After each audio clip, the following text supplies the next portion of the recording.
Puerto Viejo en esa época era una ciudad alegre, tenía pocos habitantes, había sitios de reunión como la esquina de Pérez, donde se reunía un poco de grupo de amigos, y en la época de festividades lo hacían en el Recreo, que era el local más generalizado en Puerto Viejo para los bailes. Era una ciudad mejor en el aspecto de que no había, así como ahora, tanta violencia. Todos vivíamos tranquilos, andábamos tranquilos en la calle. No teníamos peligro como ahora. Era una ciudad romántica. Era el tiempo de las serenatas para las enamoradas. Era una ciudad alegre, era una ciudad bonita.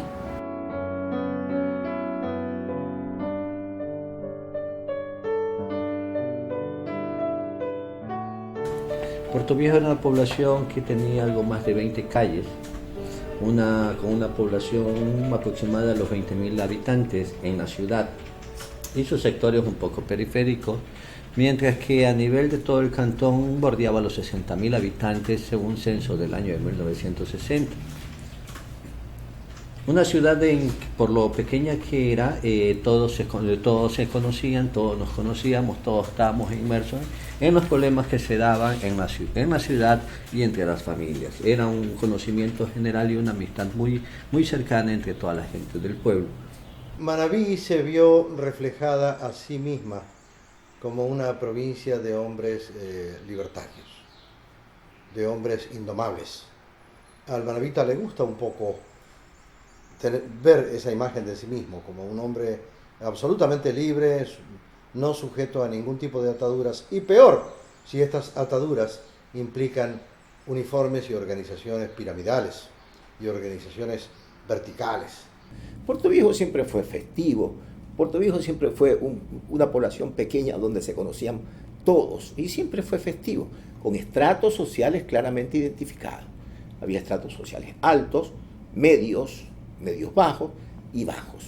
Y había respeto para los estratos sociales. No solamente respeto, había una especie de admiración.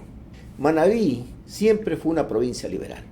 Hasta mucho tiempo después que bajó un poco la influencia del Partido Liberal, la provincia respondió a un planteamiento que había subido a la conciencia nacional la figura de Eloy Alfaro. Manabí era una provincia liberal.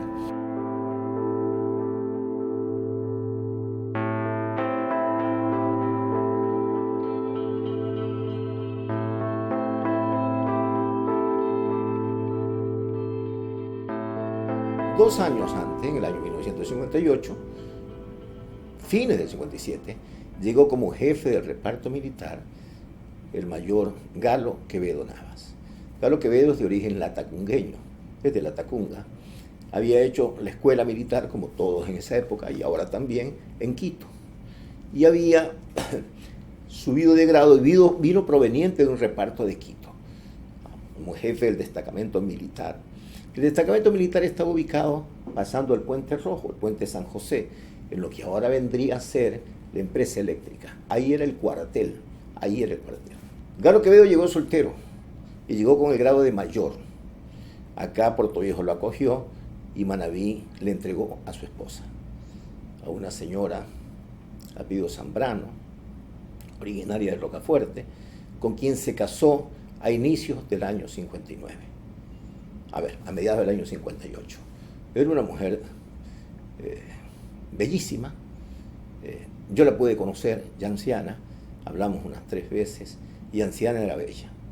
Quevedo vivió, apenas se casó, en una casa que queda en la avenida Universitaria, diagonal a la Curia, que fue Hotel Pacheco después, es decir, cerca de la casa de Hidrobo. Está parada todavía, ahí vivía.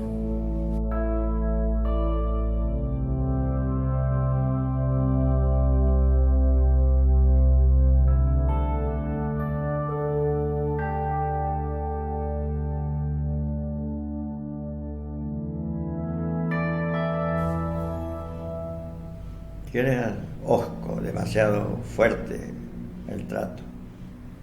Yo lo conocí un poco más porque éramos estudiantes de sexto año y nos daban instrucción militar. A veces no era él, pero él ordenaba a los tenientes o subtenientes que nos tocaban hacer la instrucción.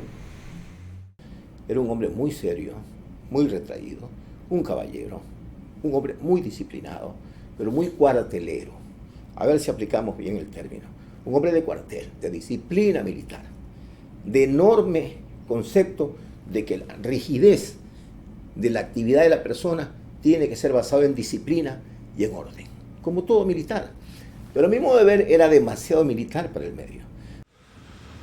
Era un hombre de carácter dominante, imperativo, como un militar de la época, ¿no?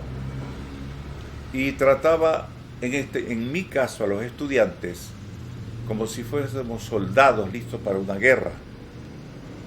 Vuelta al casino Carrera Mar, 100 flexiones de pecho, correr, todos me siguen y había que bajarse por laderas o tirarse desde un puente.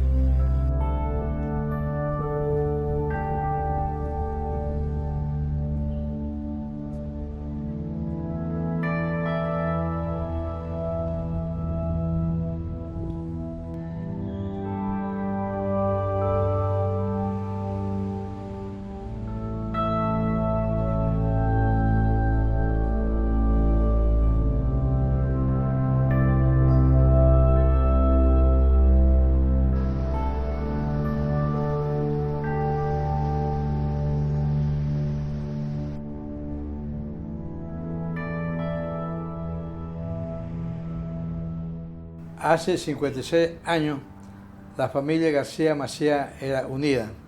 Teníamos nuestro padre, nuestra madre, y estábamos todos juntos.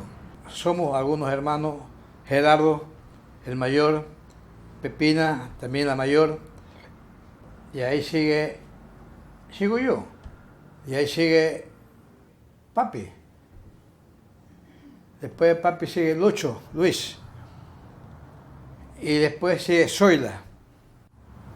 Su nombre era Pablo Antonio, pero desde pequeñito habían unas vecinas. Él nació en Montecristi, él no nació aquí. Nació en Montecristi y había unas vecinas que lo querían mucho cuando era chiquito.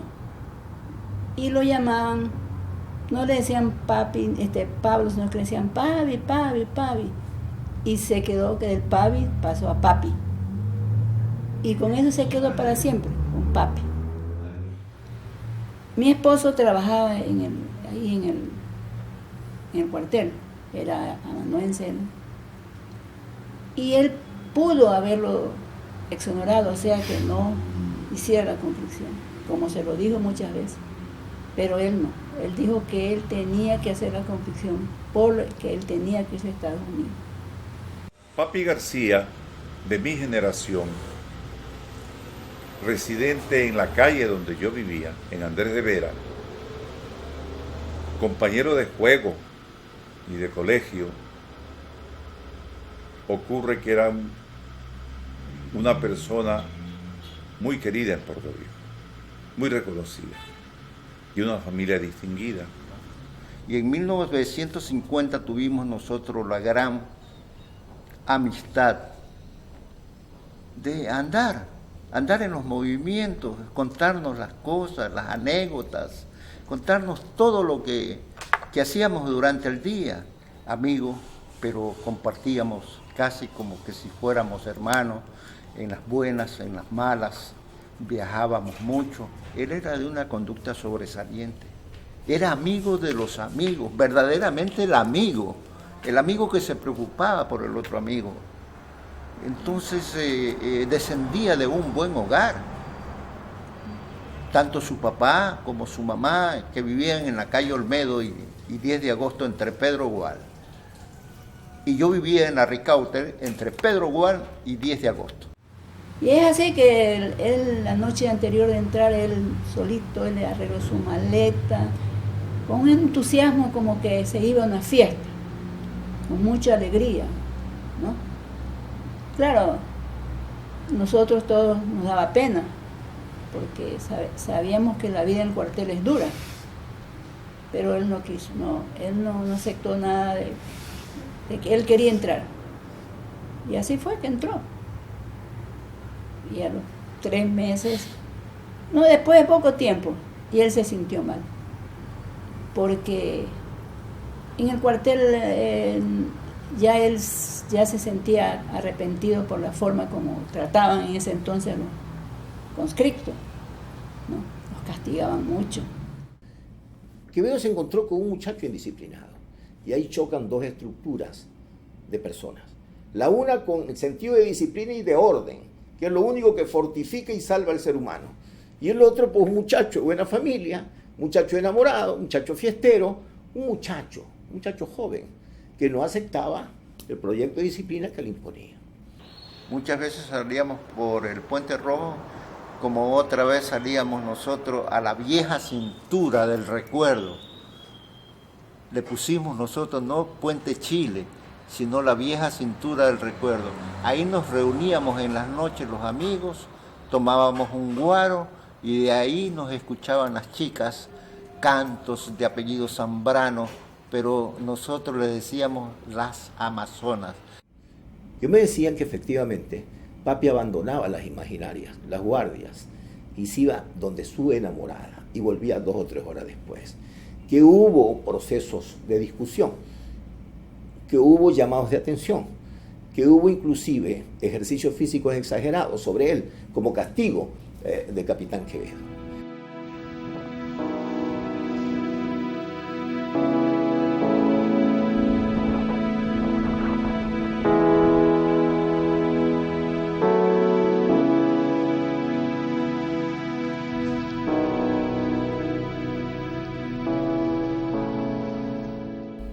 El 25 de mayo de 1905 se celebraba el día, como todos los años, el Día del Ejército. Y entre los actos hicieron la oficialidad un baile de gala en el casino de los señores oficiales, con buena orquesta, con la orquesta San Luis de Manta, la mejor orquesta de Manabí, y un bien servido menú. Mi familia estuvo invitada, mi papá, no fue él, pero fue mi madre con 2 hermanas y yo. Muy buena la fiesta, la alegría, la tranquilidad y todo. Y ahí lo llevaron de mesero, lo llevaron ahí para que sirva a los oficiales. Mi esposo le advirtió: cuidado, papi, vas a coger nada de allí. Porque él conocía cómo son los jefes, pues. Y entonces no estés cogiendo nada de ni licores, ni nada de comer. Pero él cometió el error de coger un pedazo de cake, un pastel. Él era muy generoso. A él le gustaba siempre llevar algo a la casa. Y él pensó en Vicky. Entonces dice: me voy a llevar este pedacito de cake para Vicky. Y lo envolvió en unas servilletas y lo cogió. Y el momento que los formaron para ya salir libre, franco, como se dice ahí en el cuartel, el capitán Quevedo se dio cuenta y le dijo que lo bote, porque había cogido eso, y que se lo dé a un perro que tenían ahí, que le llamaban el Cholo, ese perro. Pero él quedó con eso adentro, ese coraje, esa rabia que le habían hecho botar ese pastel delante de todos los demás. Después, cuando regresó al cuartel, en la noche, se escapó del cuartel y llegó a comer a la casa, a mi casa. Yo le di de comer. Él comió todo lo que estaba ahí, yo le di de comer. Y le dije que ya se fuera. Le digo: ándate, papi, porque ya son más de las 9, te vayan a castigar. Como efectivamente, apenas llegó, lo empezaron a castigar. Dice que lo tuvieron corriendo toda la noche trotando, hasta la madrugada, por orden del capitán Quevedo. Él eso como que lo desmoralizó más. Y a eso ya él como que eso lo traumó, como se dice. Y al otro día, cuando hacen formar a los conscriptos para los ejercicios, los llevan armados, pues, ponen fusiles. Y él estaba armado, pero ya estaba con su, como quien dice, ya tenía su pensamiento, estaba ya, no estaba él con iras. Y como este hombre dijo, todos que vayan al campo de trabajo, menos el conscripto García, que se quede. Y entonces llamó a un soldado y le dijo, soldado, llévelo a la peluquería, rápelo a mate, quítele las cejas. Ahí papi fue que ya no aguantó. Y le dijo que él no aceptaba ese tipo de humillación y castigo. Y como estaba armado, posiblemente ya se sintió, digamos, que no podía aceptar lo que el superior le mandaba a que lo pelaran a rape, y obturó su fusil y le disparó. Sino que ahí había una concretera, esas que hacen el cemento, y Quevedo rápido se tiró tras de esa concretera. Mucha gente se metió al cuartel, los vecinos. El cuartel entonces era como unas cercas de caña, y la gente tumbaron la cerca, los del barrio de ahí del cuartel, que eran todos conocidos. Y no hubo quien lo hiciera desistir. Le decían, suelte ese fusil, papi, entrega ese fusil. No decía.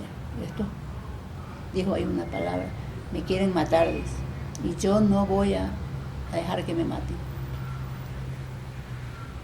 Y entonces mi esposo le fueron a avisar, como a las 7 de la mañana, llegó un jeep del cuartel ahí a la casa a avisarnos que papi estaba armado y que lo estaban disparando. Como Jorge también era militar, pues inmediatamente se fue al cuartel. Ya él estaba en posición con el fusil aquí. Aquí tenía la boca del fusil y él estaba arrodillado. Cuando Jorge llegó, cuando mi esposo llegó y lo ve, y le dijo, papi, ¿qué vas a hacer?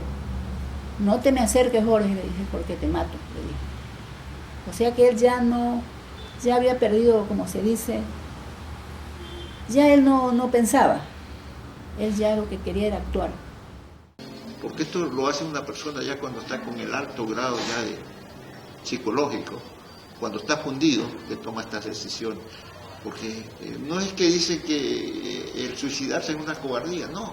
Él vio que era peor el castigo que le esperaba, el consejo de guerra, que le iban a seguir por ver disparado al primer jefe accidental de la compañía, que era Galo Quevedo. Entonces él sacó las conclusiones.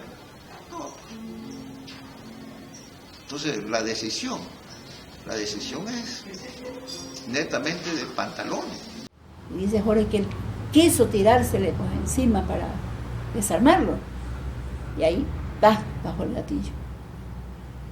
Y cayó. Y yo quedé enferma con los nervios alteradísimos. Todos quedamos muy sufridos. Y aunque han pasado tantos años, todavía sentimos ese dolor. A lo menos yo, que lo quise tanto.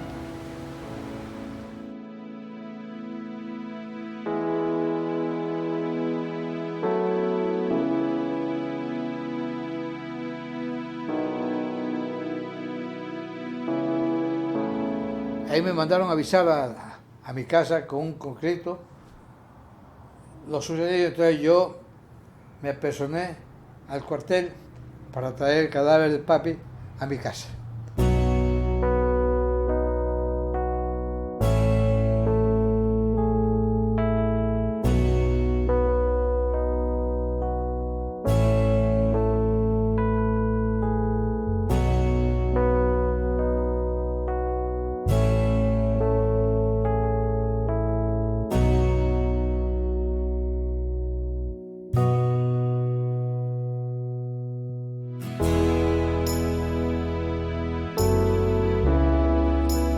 amaneció la mañana del 29, ya existía el criterio de que el culpable era Quevedo. Y aquí viene la parte inentendible de la tragedia, ¿no? O entendible a mi modo de ver. Quevedo era muy militar y entendió que en el sepelio tenía que rendir honores militares a papi. No se crea que fue burla como se entendió, no. Yo no creo que en esa cabeza de militar pudo haber existido siquiera la intención de burlarse. Pero cuando el sepelio empezó a bajar por la calle que siempre bajaban los sepelios hacia el cementerio, es decir, por la calle Córdoba, apareció Quevedo. Y sacó todo el batallón. No solamente vino un pelotón, sino todo el batallón vino. Y dejó solo el cuartel. Por eso la gente aprovechó para meterse al cuartel, coger las armas del cuartel. Y como los conscriptos que habían quedado eran todos manavitas, dejaron nomás que llevaran. Y ahí fue que se armó el pueblo. Ahí fue que se armó el pueblo. Porque el cuartel quedó solo con los enfermos y los que estaban de guardia. Avanzó, se paró a la entrada del cementerio, esperó el paso del cortejo, hizo presentar armas y tocar trompeta, en una especie de homenaje. Ahí uno se pregunta, ¿era necesario eso?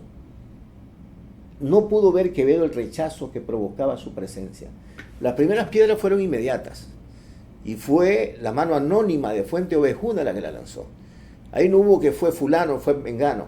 Usted escarba en la historia y siempre dice, no, fue Pedro, no, fue el pueblo que había acompañado en masa al muerto de una tragedia, de una tragedia no escrita, de una tragedia imprevista, el que empezó a lanzarle piedras. Lo que yo llego a la esquina, a la bocacalle de Córdoba y Morales, veo el tropel de gente que seguía. Ahí me sumé también yo a la novelería, yo estaba en 6º año. ¿Qué es lo que pasa? Y ahí comentaba que lo sacaron a piedra desde el cuartel donde lo estaban sepultando papi. No había cerramientos por el lado del río, la gente se trepó por el río. La compañía Esmeralda tenía solo conscriptos de Manaví y de Puerto Viejo. Y eso le echa la culpa por lo malo que habían hecho de tener conscriptos de Puerto Viejo y no de otra parte, que ellos se allanaron a lo que el pueblo estaba haciendo. No defendieron a su jefe. Quevedo intentó resistirse un momento y enfrentar el abucheo y la piedra, pero rápidamente ordenó dar vueltas y a contravía, pues en esa época no había una vía, pero a contravía del sepelio salió huyendo. Y él pensó que había terminado todo. 30 minutos después, cuando él llegó al cuartel, empezó a notar que la gente se agolpaba frente al cuartel. ¿Qué pretendía la gente? ¿Qué? Si ya papi estaba sepultado, pretendía venganza, pretendía tomarse el cuartel y castigarlo. Cuando el señor capitán Quevedo se apertrechó en el casino de oficiales del cuartel y fue seguido por la turba o por la gente que acompañaban en el entierro de Pablo Antonio, comenzó un tiroteo entre el pueblo y Quevedo, que estaba apertrechado en el casino. Él disparaba con 2 conscriptos que había cogido y comenzaron, digamos, a caer algunas personas de los que habían ido. Entre esos, un muchacho, Arturo Molina, fue el primero que lo mató Quevedo porque él quiso entrar hasta el casino. Después, otro muchacho que cayó fue un muchacho estudiante, compañero mío, Manuco Palomeque. También cayó otro muchacho de Andrés Vera, el Sambo Mera, amigo de papi. Y también murieron los 2 conscriptos que estaban con Quevedo ayudándole a disparar, porque ellos rehusaron quedarse ahí con Quevedo. Entonces, si ustedes no se quedan conmigo, los disparó. Por traidor, digo, que lo dejaba solo. Y de ahí fue que le consiguieron gasolina, yo no sé, consiguieron fuego e incendiaron el casino. Cuando incendiaron el casino, ahí salió él. Salió. Y ahí sí, ahí de una ráfaga de metralleta lo mataron. Y ahí fue que ya lo cogieron y lo amarraron al cuello y lo sacaron a arrastrarlo. Mire, de Andrés de Vera, acá al centro, por la casa lo pasaron, por donde vivíamos nosotros. Yo lo vi cuando lo pasaron. Horrible. Eso, nunca se me olvidará esa imagen de ese señor, que todo destrozado y amarrado al cuello, lo llevaban arrastrando. Y ahí gritaron, señora, ya hemos vengado a papi, gritaron. No sé quiénes serían, pero un poco de gente que pasaron. Y de ahí se lo llevaron al cementerio. Allá lo colgaron en unas cañas que lo querían acabar de quemar. Pero parece que de allá de Quito mandaron paracaidistas a rescatarlo, porque primero habían llegado los paracaidistas antes de que lo mataran y él no quiso salir. Los paracaidistas fueron ahí a hablar con él para sacarlo, para salvarlo. Y él dijo que no, que él de ahí no salía. Y entonces ellos se retiraron.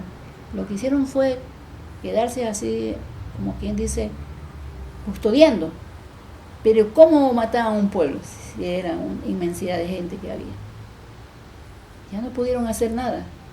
Lo único que pudieron hacer fue rescatarlo de allá, de donde lo tenían ya muerto. Y casi por ahí chamuscado, quemado. Y ahí fue el fin de Quevedo.